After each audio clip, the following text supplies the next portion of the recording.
3 दिन पहले रिजल्ट आया बिहार दरोगा पीटी का।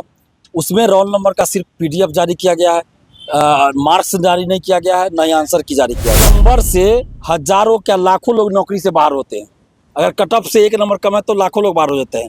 और शिक्षक भर्ती में तो कट ऑफ के बराबर रहने के बाद भी हजारों लोग को नौकरी नहीं मिली टीआर 1, टीआर 2 और 3 में। और परीक्षा की तिथि घोषित नहीं हुई। सीजीएल 4 का विज्ञापन पिछले साल आया, अभी तक परीक्षा की तिथि घोषित नहीं हुई। तो इन दोनों का परीक्षा का डेट घोषित हो और संविदा वेटेज 25 अंक का जो लाया गया है बीएसएससी में, वो धांधली सेटिंग का एक नया द्वार खोला गया। बिहार के कुछ भ्रष्ट अधिकारियों ने बिहार का खजाना खाली कर दिया, अरबों रुपए का घोटाला किया है और उन्हीं अधिकारियों ने अपने फायदे के लिए इस तरह का प्रावधान। बातचीत करने के लिए है, कई परीक्षाओं में धांधली हुई, भ्रष्टाचार हो रहा है, इसको लेकर आप लगातार उजागर कर रहे हैं, क्या पूरा? देखिए, दरोगा का 3 दिन पहले रिजल्ट आया बिहार दरोगा पीटी का।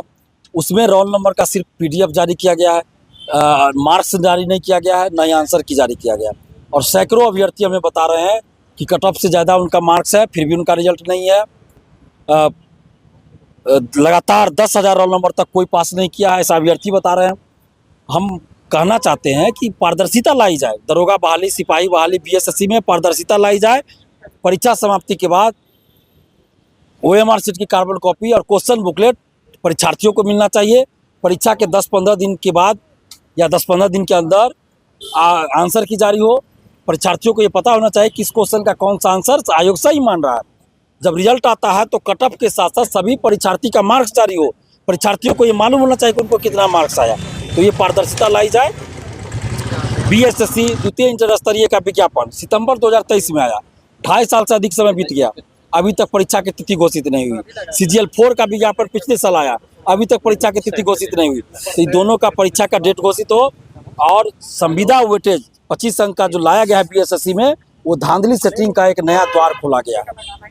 बीएसएससी द्वितीय इंटर स्तरीय का विज्ञापन सितंबर 2023 में आया और ये संविदा वेटेज पिछले साल लागू किया गया है। मतलब विज्ञापन के 1-1.5 साल बाद संविदा वेटेज का प्रावधान किया गया और फिर से बार बार लिंक को रीओपन किया जा रहा है फॉर्म भरने के लिए। तो इसका मतलब यही हुआ कि अपने लोगों को आप पहले संविदा पे बहाल कर लीजिए, फिर नई बहाली में उसको 25 अंक देकर ऐसा अंदेशा आपको क्यों लग रहा है? 1 नंबर से हजारों क्या लाखों लोग नौकरी से बाहर होते हैं। अगर कट ऑफ से 1 नंबर कम है तो लाखों लोग बाहर हो जाते हैं।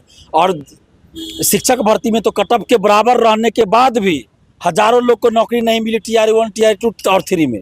और यहाँ 25 अंक अतिरिक्त दिया जाएगा, अनुभव के आधार पे कहा जा रहा है, जो संविदा पे बहाल है। तो अनुभव के आधार पे मंत्रिमंडल का भी गठन हो ना, जिनके पास अनुभव है उन्हीं को मंत्री बनना चाहिए।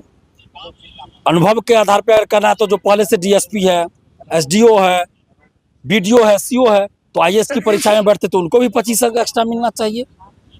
अगर मिलना है तो सब जगह मिलना चाहिए।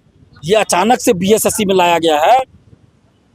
बिहार के कुछ भ्रष्ट अधिकारियों ने, इसलिए आपको लगता है कि पूरा भ्रष्टाचार? बिल्कुल भ्रष्टाचार।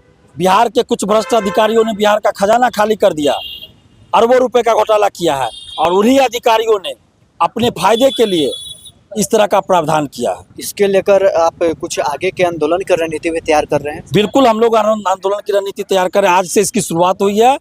लाइब्रेरियन बहाली, दरोगा सिपाही, बीएसएससी में पारदर्शिता लाई जाए, संविदा वेटेज को हटाया जाए, बीएसएससी का एग्जाम डेट घोषित हो एवं अन्य जितने भी मुद्दे हैं, टीआर 4 का विज्ञापन जल्द आए, सभी को लेकर हम बिहार के हर जिला में बारी बारी से जाएंगे और बीच में पटना में भी बड़ा आंदोलन करेंगे। कब होगा आंदोलन? बहुत देर तक, बहुत जल्द होगा।